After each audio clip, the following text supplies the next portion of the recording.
Assalamualaikum warahmatullahi wabarakatuh. Kali ini penulis ingin bahas soal kemudi ya. Sebenarnya kemudi yang model bagaimana yang disukai sama orang Indonesia, karena sulit ya, biasanya yang ngomong gitu adalah reviewer ya. Kalau sudah reviewer itu ya senetral apapun pasti subjektif lah ya, seleranya mereka bukan selera halayak ya. Sampai muncul opini kayak gini nih ya, sebenarnya kita harus lihat dari apa ya, dari tren. Nah, tren itu untuk pengendalian, ada yang nyebut oh kalau stabil enak, terus ada yang nyebut oh kalau lincah enak. Sayangnya orang nggak nyebut oh setirnya model gini nggak enak gitu ya. Yang disebut enak-enak itu ya, contoh yang jelas barusan ini adalah perubahan handling dari NMAX ya, PCX ya, PCX 150 ke PCX 160. PCX 160 itu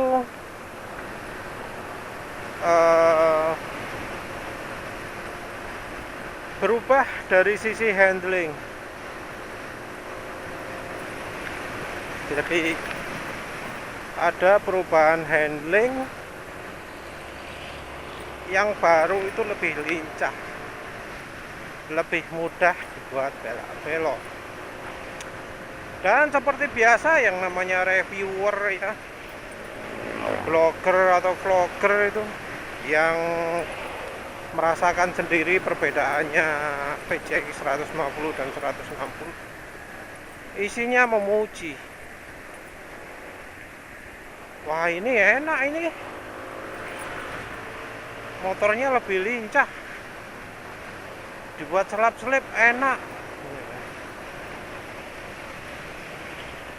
ya. Kita nggak mungkin dengar omongan wah karena dibuat lincah waktu kecepatan rendah dipakai kencang nggak enak, jadi nggak stabil. Mustahil ada model komentar seperti itu kalau dari sebuah review gitu. Isinya memuji dok. Sebenarnya apa sih yang berubah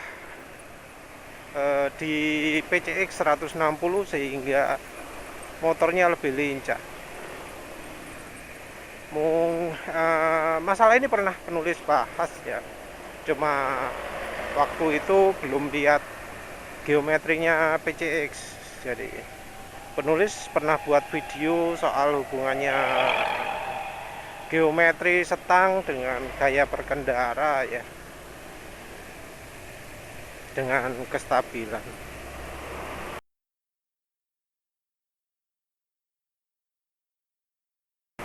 Suzuki Address motor langka ya, tapi lampu ini sudah lampu LED, modif kali ya. Suspensi model Suzuki Address ini kayaknya beda dari motor matic Jepang lainnya. Jadi nggak tipe dual apa itu, tipe yang pakai stopper,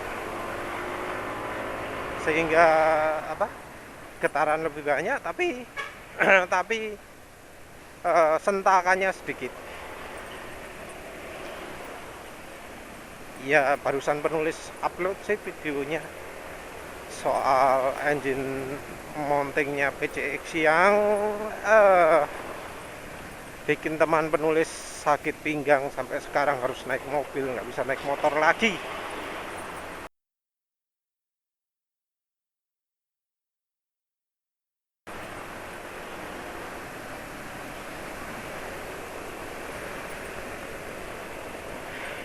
Iya penyebabnya ya itu ya, Kalau engine mounting pakai stopper itu getaran-getaran kecil hilang, tapi getaran besarnya nyentaknya ampun-ampunan, sentakan ke pinggangnya itu jadi luar biasa. Dan kalau untuk perjalanan penulis ini sering, sangat sering. Mungkin kalau penulis pindah ke Jepang baru nggak ngalami lagi. Tapi ya penulis hidupnya di Indonesia bukan di Jepang. Butuhnya motor yang cocok untuk Indonesia, bukan motor yang cocok untuk Jepang. Ya untungnya dengan diganjal stoppernya, terus ganti suspensi yang apa merek Cina, sudah bisa nyaman lagi. Balik lagi ke setang ya, walau sebenarnya ada hubungannya juga. Engine mounting yang tipe nyentak-nyentak itu penulis nggak tahu, yang nggak bisa merasakan untungnya apa gitu. Jadi kalau dari penjelasannya Aleh ya, ALEH SIM itu ngomong kalau tipe apa engine mounting ala Jepang itu keunggulannya adalah kestabilan.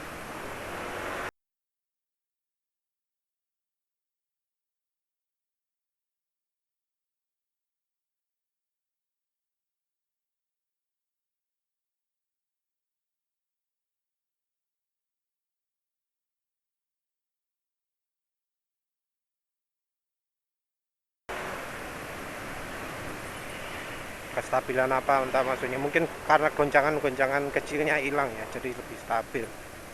Terus selain itu motor gak gampang dongak atau nyungsep, jadi datar terus. Ketika direm ya datar, ketika apa digas ya datar. Tadi di depan, sekarang di depan juga ya, itu address.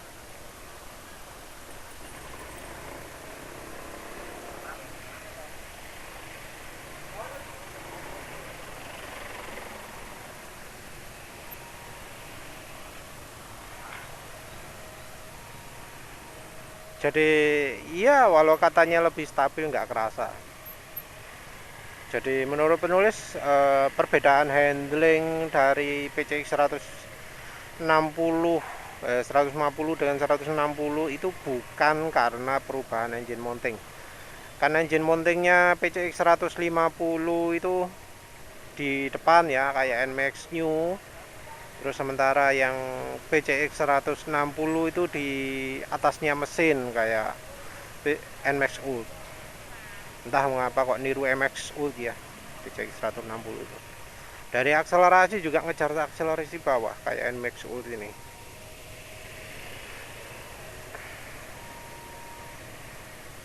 Dan ya apa ya,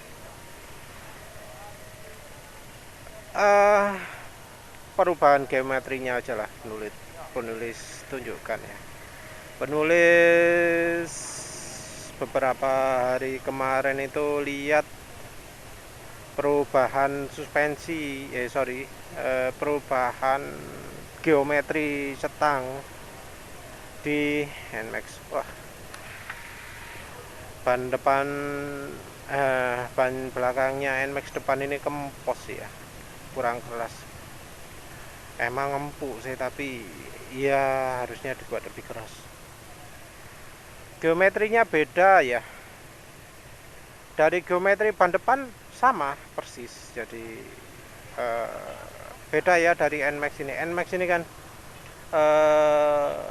as rodanya ada di belakang garpu suspensi depan. Jadi untuk NMAX ini kan di belakangnya. Nah untuk Honda PCX 150 di depan, Honda PCX 160 di depan. Jadi baik yang 150 maupun 160 sama-sama di depan.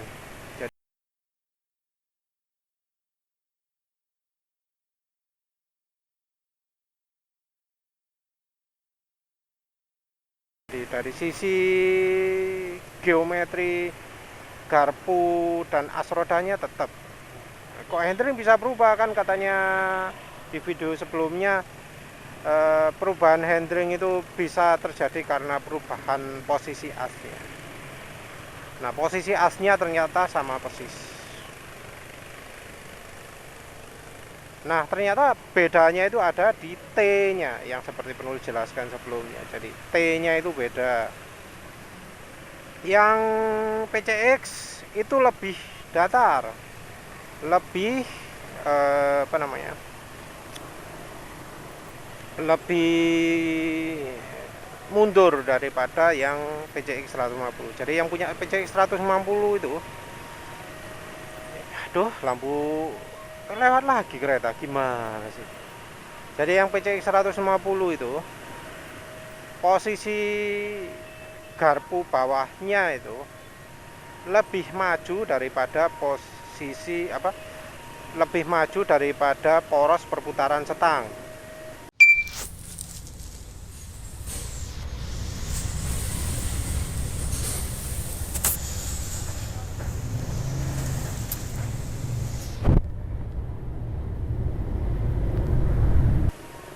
Sementara yang PCX 160 yang baru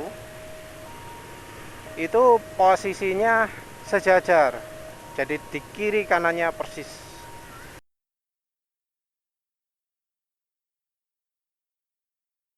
Ya, penulis cuma sempat foto satu buah ya, tapi sih ya semoga bisa jadi referensi. Pas sejajar untuk yang PCX 160 yang jadi yang baru, posisi T-nya itu garpunya lebih mundur daripada yang lama. Nah, seperti penulis jelaskan sebelumnya, kalau lebih mundur apa efeknya? Ya, motor jadi lebih lincah, lebih mudah dikendalikan dengan body steering. Sementara kalau lebih maju itu nggak bisa pakai body steering, harus lebih mengandalkan counter steering. Sebenarnya sih dua motor ini sama-sama lincahnya ya kalau bisa memilih cara berkendara yang tepat. Tapi orang Indonesia itu sepertinya nggak mengenal counter steering, nggak mengenal teknik counter steering. Jadi kalau nyetir ya pakai body steering tok. Body steering itu apa? Badan dimiringkan, motor miring ke kiri. Body badan miring ke kiri, motor miring ke kiri, motor belok ke kiri. Itu body steering. Kalau counter steering itu apa? Setang disentak ke kanan, motor miring ke kiri, terus akhirnya setang dibelokkan ke kiri juga, dan badan miring ke kiri juga, akhirnya belok kiri. Itu bedanya. Jadi mau belok kiri, kalau pakai body steering langsung badan miring ke kiri.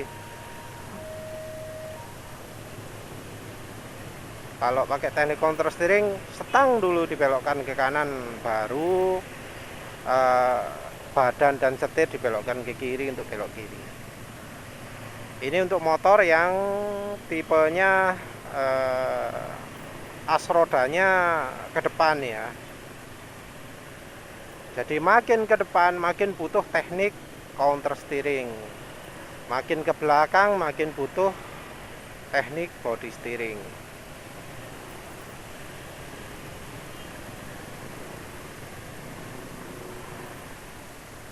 Nah, dengan posisi garpu makin mundur, posisi as roda makin mundur, mundur bila dibandingkan dengan poros setang ya. Jadi posisi poros as rodanya itu jadi makin mendekati pusatnya perputaran setang, itu bakal makin mudah dibelokkan. Tapi tentu kalau makin mudah dibelokkan gitu, di kecepatan tinggi lebih sulit.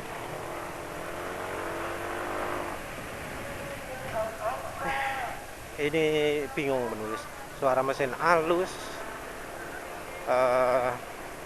tapi enteng. Rasanya ini ringan, kayak nggak ada gereng-gerengnya, nggak kayak nggak garang gitu ya motor ini.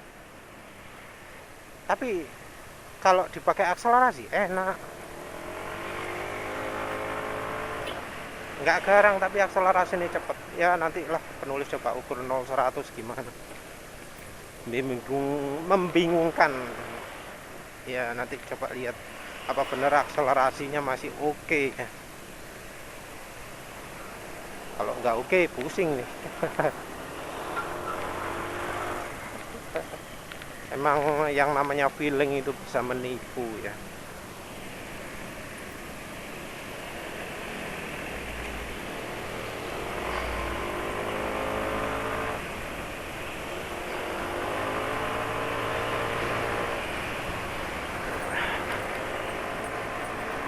Menurut perkiraan penulis ya,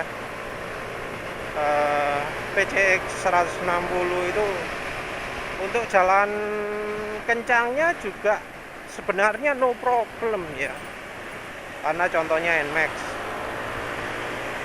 ini, NMAX kan termasuk motor lincah ya dibanding PCX.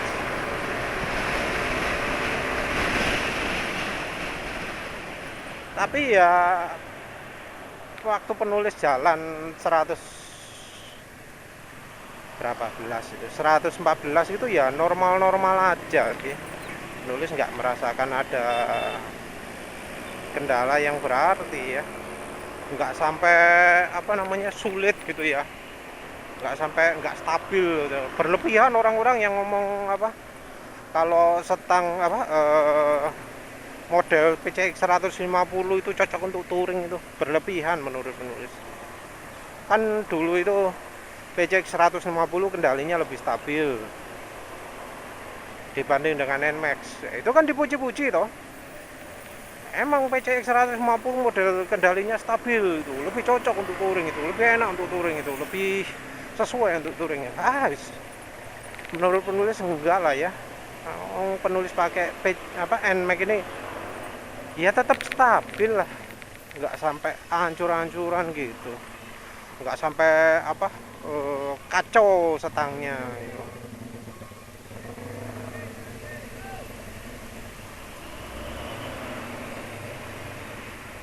Nggak sampai apa ya, nggak sampai sejelek yang diceritakan oleh review-review.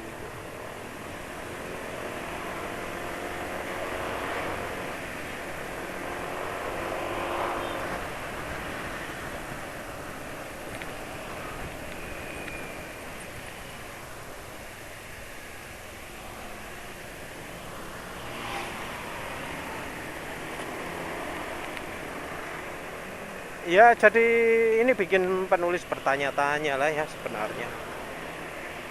Emang sebenarnya orang Indonesia itu butuhnya yang model kemudi bagaimana sih?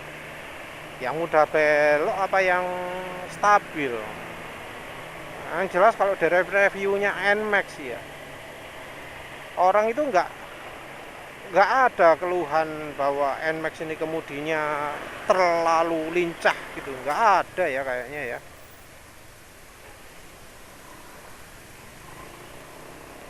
Nggak ada keluhan, wow ini NMAX ini kemudinya ya nggak enak ya, kegampangan belok, nggak ada tuh ya. Lagi pula ini nggak kayak Suzuki, beda ya Suzuki itu. Suzuki itu ya, yang motor Suzuki Crystal sama Suzuki Shogun 110 ya, yang pernah penulis punyai. Itu setang dibelokkan ke kiri, itu motor miringnya langsung ke kiri.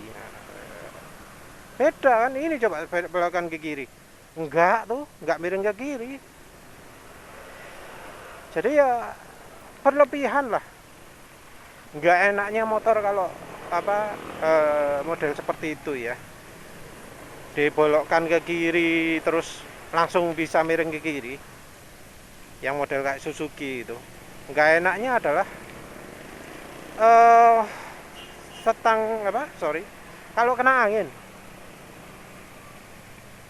kena angin bisa langsung belok. Jadi ya kena angin dari kiri gitu ya, kan untuk belok kiri gitu harus belok ke kiri, sorry, harus di miring ke kiri gitu ya. Kita kena angin dari kiri, bisa langsung kebuang ke kanan, karena ya badan kita kena angin ke kanan.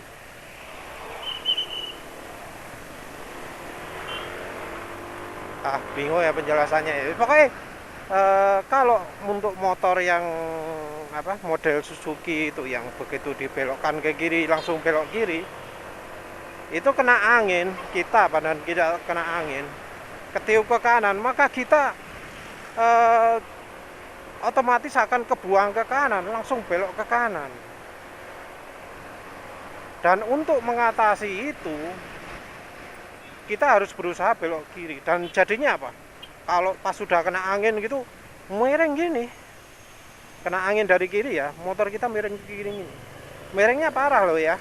Kalau mungkin yang belum pernah merasakan angin samping, miringnya parah. Nah, Matic Honda Beat itu beda. Matic Honda Beat itu kan Matic yang termasuk ekstrim ya, harus butuh counter steering walau pelan sekalipun, lebih ekstrim daripada PCX 150 mestinya.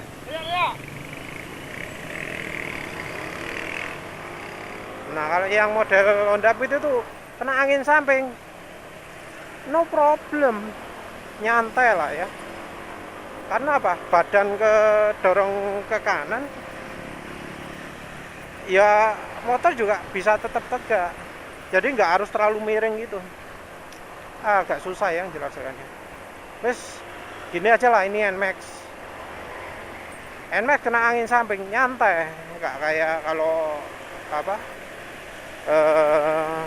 Suzuki Crystal, Suzuki Shogun itu nyantai, nggak butuh ekstrim gitu lah. Jadi dibilang PCX 150 lebih cocok touring karena stangnya stabil itu, rasanya enggak ya. Orang Indonesia itu enggak terlalu butuh gitu, malah lebih seneng yang model kayak NMAX ini, lincah. Yang model kayak PCX 160 itu lincah. Ya lihat aja lah review pertama ya. PCX 160 walau jarang yang protes stang stabil gitu, tapi kan sedikit sekali ngomong soal setang, soal handling ya. Coba bandingkan sama PCX 160, wah kayaknya setiap review itu pasti ngomong soal handling. Wah enak sekarang, dulu artinya nggak enak ya. Enak sekarang, beloknya lincah ya. Secara implisit mengatakan dulu nggak enak soalnya nggak lincah ya. Seperti itulah sebenarnya sih. Kalau misalnya sudah paham ya, sudah menguasai dua tekniknya, counter steering dan body steering, gampang mau belok itu. Mau motor yang ya lincah, mau motor yang nggak lincah, gampang.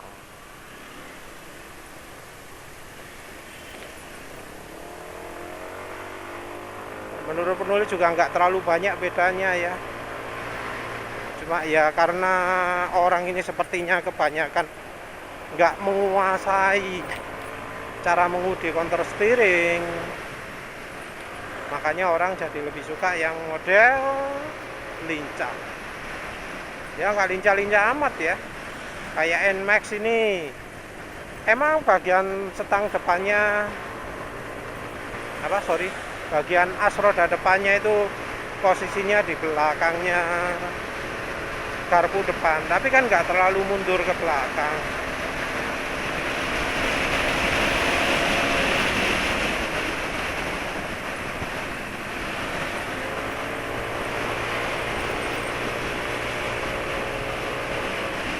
Terus bagian T-nya juga emang maju ke depan ya, jadi ada offset. Nggak bisa disamakan kayak misalnya Suzuki Spin itu. Suzuki Spin itu contoh Suzuki zaman sekarang yang lincah ya. Kalau nggak saya ekstrim, Suzuki Crystal.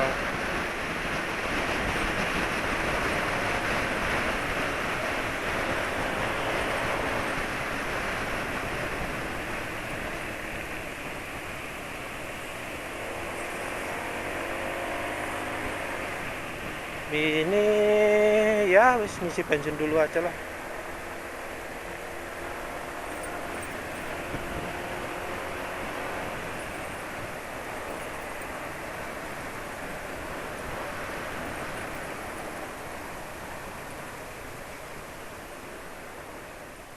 Terus kalau misalnya dapatnya motor yang nggak sulit belok gimana? Ada dua ya caranya ya. Yang pertama adalah tanpa modif, belajar counter steering. Yang kedua adalah modif. Kalau motornya PCX 150 pingin lincah ya ambil aja T-nya PCX 160.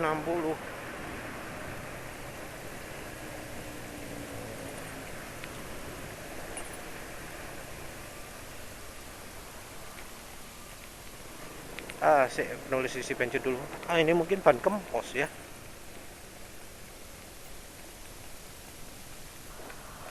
Ya kembali lagi. Ya solusinya dua itu ya. Antara apa namanya? Antara belajar atau modif.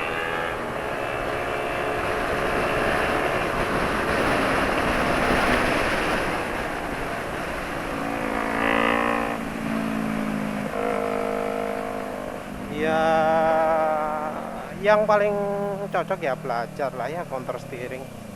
Nggak begitu sulit counter steering itu.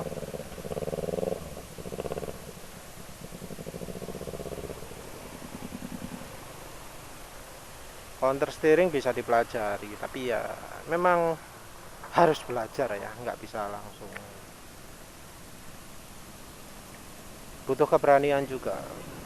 Karena di kendaraan yang semi lincah kayak gini nih, kayak NMAX nih, untuk counter steering itu butuh apa namanya?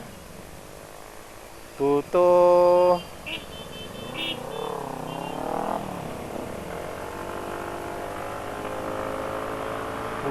apa namanya? Sip 0-100 dulu ya. Jujur-jujuran, duduk tegak, tangan nggak taruh belakang, lihat bisa sampai 100 berapa.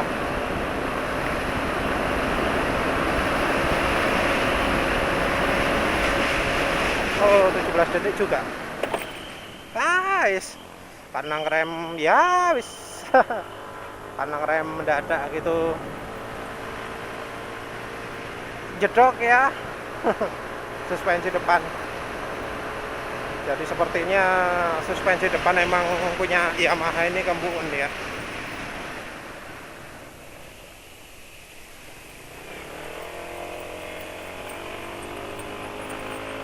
Kayaknya sih yang sama-sama 0700 kayaknya tadi ya tetap 17 detik ya.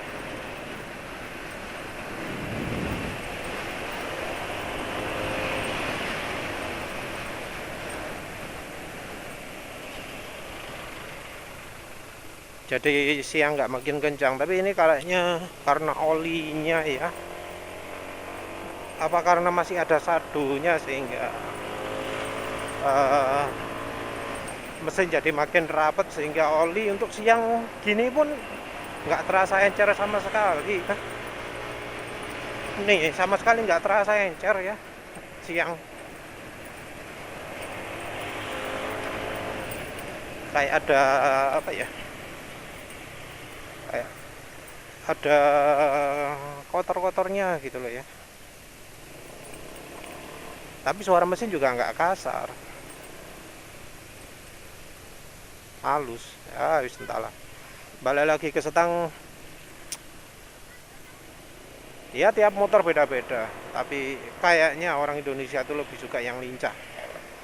Orang yang apa sering naik motor lagi, mungkin nganggap motor matic itu terlalu lincah, karena sekarang trennya termasuk PCX 160 sudah pakai yang lincah.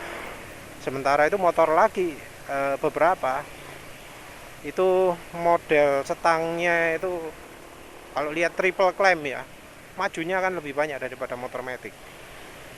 Jadi kalau motor matic PCX 150 kayaknya segini ya, segini. PCX 160 jadi segini. Dan apa, triple clampnya motor sport kan kelihatan ya, segini kira-kira ya, perbedaan center asnya ya. Ya tentu kalau makin makin besar offsetnya ban lebih stabil, tapi ya itu jadi makin sulit mengendarai kalau mengandalkan body steering.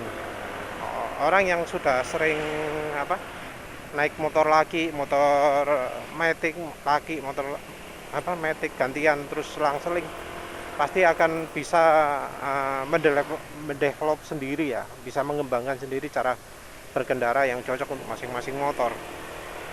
Yang satu pakai counter steering, yang satu pakai body steering. Ya wis lah, gitu aja ya. Maaf panjangan.